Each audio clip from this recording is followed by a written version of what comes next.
मोर दिल लागे यही रे संगे सखिया, पिया संगे नाही जइबो ना। मोर दिल लागे यही रे संगे सखिया, पिया संगे नाही जइबो ना।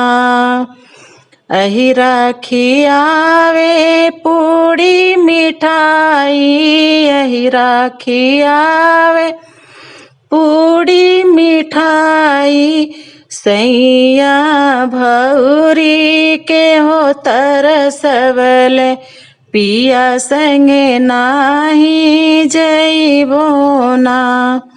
सैया भौरी के हो तरसवल, पिया संगे नाही जइबो ना। मोर दिल लागे यही रे संगे सखिया, पिया संगे नाही जइबो ना। अहिरा सुतावे तो सक तकिया, अहिरा सुतावे तो सक तकिया, सैया झिलिंगा के हो तरसवल, पिया संगे नाही जइबो ना। सैया खटिया के हो तरसवल, पिया संगे नाही जइबो ना। मोर दिल लागे यही रे संगे सखिया, पिया संगे नाही जइबो ना।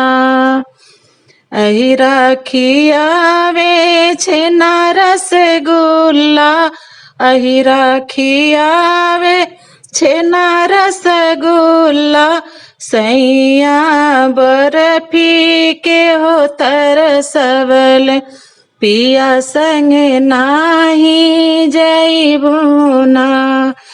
सैया बर्फी के हो तरसवल, पिया संगे नाही जइबो ना।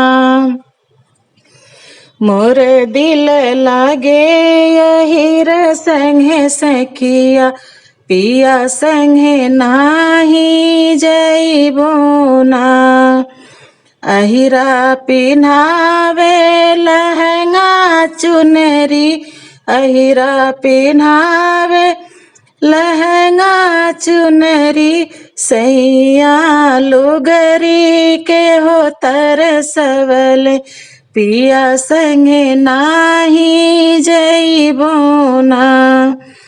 सैया लुगरी के हो तरसवल, पिया संगे नाही जइबो ना। मोर दिल लागे यही रे संगे सखिया, पिया संगे नाही जइबो ना। अहिरा घुमावे बुलेट गाड़ी, अहिरा घुमावे बुलेट गाड़ी, सैया साइकिल के हो तरसवल, पिया संगे नाही जइबो ना। सैया साइकिल के हो तरसवल, पिया संगे नाही जइबो ना। सैया साइकिल के हो तरसवल, पिया संगे नाही जइबो ना। तो दोस्तों मेरा ये कजरी गीत कैसा लगा? अगर अच्छा लगा तो मेरे चैनल को सब्सक्राइब और वीडियो को लाइक करना ना भूलें।